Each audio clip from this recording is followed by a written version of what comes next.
اللہ رب العزت نے جمعے کے دن کو افضل الایام قرار دیا ہے، سید الایام، یہ سارے دنوں کا سردار ہے اور مسلمانوں کی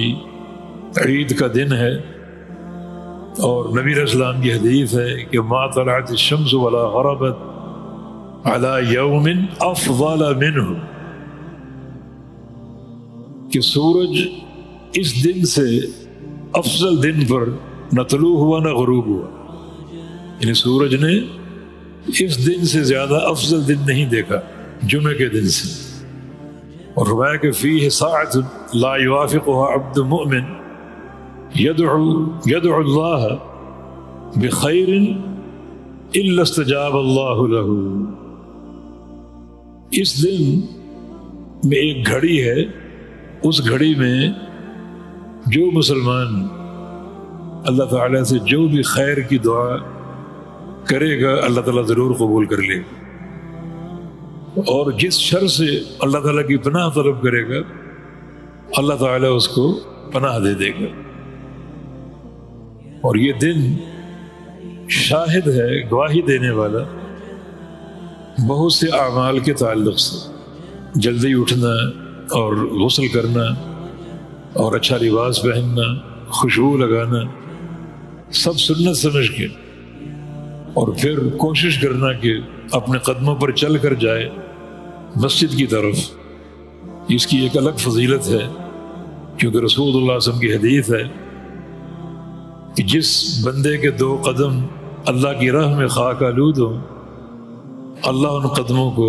جہنم کی آگ سے نہیں جلائے گا۔ امام بخاری رحمہ اللہ نے اس حدیث کے عموم سے استدلال کی کرتے ہوئے اس میں جمعے کے دن کو بھی شامل کیا، باب قائم کیا، باب ثواب المشی الی الجمعہ، کہ جمعہ کے لیے پیدل چل کے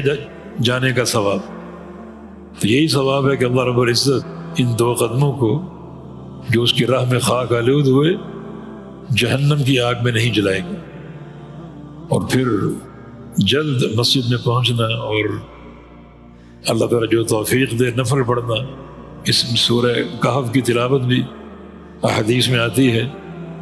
کثرت سے درود شریف پڑھنا بھی احادیث میں آتا ہے، اور پھر امام کے قریب بیٹھ کر خطبہ سننا اور پھر نماز ادا کرنا، گھر کو لوٹ جانا، جمعے کے بعد کی سنتیں پڑھنا، یہ سارے وہ اعمال ہیں اگر انسان ان کو انجام دے گا تو جمعے کا دن جو ہے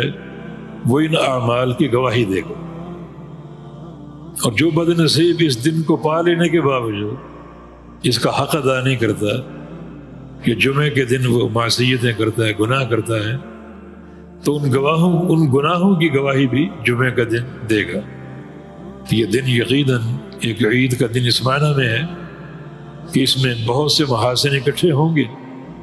ان محاسن کی جمعے کا دن گواہی دے گا۔ وہ شاہد، اور قسم ہے شاہد کی، گواہی دینے والے کی یا حاضر ہونے والے کی، کیونکہ حاضر ہو کر گواہی دی جاتی ہے